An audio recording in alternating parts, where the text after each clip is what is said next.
name is Arjun Verma, and right now I'm going to go through my fourth lab on circuits. So yeah, introduction purpose. So this lab is focused on circuits. The purpose is to explore the effects of the energy conservation rule as well as the loop and node rules on real or simulated circuits. And in our case, we're going to use PHYS to simulate circuits and see their behavior. And we're going to see that the simulated circuits prove the rules that we explore, which are kind of shown on the right, like, V equals IR and all that stuff. So the experiment process is that first we're going to do a current analysis of the first circuit, as you can see on the right. And upon first analysis, we can see that the current across the circuit is going to be equal to about 20 milliamps. And it's going to be the same at both points because current's consistent and the resistors are in series. So we just divide voltage by total resistance. And then upon testing our circuit in simulation in PHYS, we can see the current values in our simulated circuit are practically equal to the values we estimated for currents, are about 20 milliamps or 0.02 amps. And when we reverse the ammeters, we can read a negative current of the exact same magnitude. You can see the simulated circuit on the right.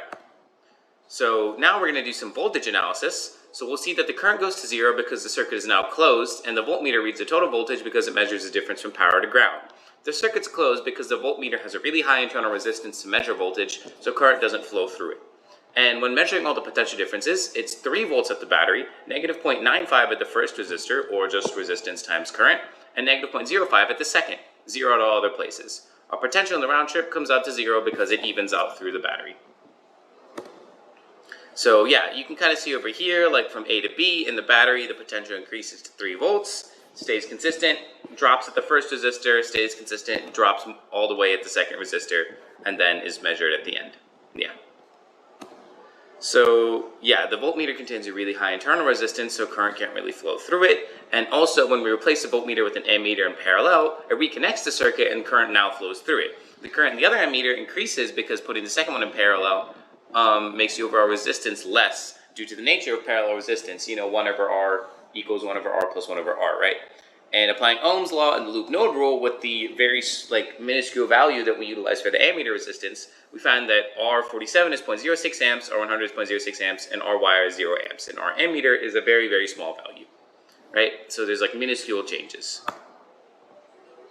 Upon the second circuit's analysis, when in series, the light is bright and then decreases in brightness as the capacitor discharges, which makes sense because, the capacitor charges out. And a similar thing happens when the battery is disconnected, as the capacitor retains charge and then discharges slowly again. The charge time was about 9.8 seconds charging and 12.1 seconds discharging, and all the behavior is the same for the 20 ohm bulb, and the charge time changed by a factor of about 1.75 times. And you can see the circuit on the right. So the final circuit graph, I made a custom Python function to graph the values I recorded from PHYS because I thought it would look a little bit better. And the experimental RC from graph was about 6.12 seconds, whereas the calculated one was about 6.01 seconds. And as you can see on the right, it's the log of the delta V over delta V0 as a function of time. And you can see it's steadily decreasing because it becomes linear when you apply the log value to the function.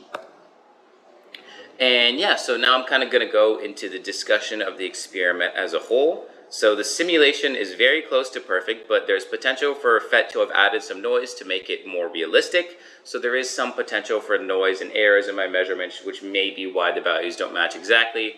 And there could also potentially be human error in my calculations, such as the times that I stopped the model to measure it and various other things where I'm not mechanically precise. So that could have added some variation and changes to the model that weren't ideal, right? And that could have changed the overall result. But overall, there's not going to be much error besides human error. And now we're going to kind of go into the what if. So what if I was doing this in real life and use an actual ammeter instead of a simulated one? A real ammeter is very different because it doesn't exactly follow those laws. It has its own internal resistance and it has potential for error and noise.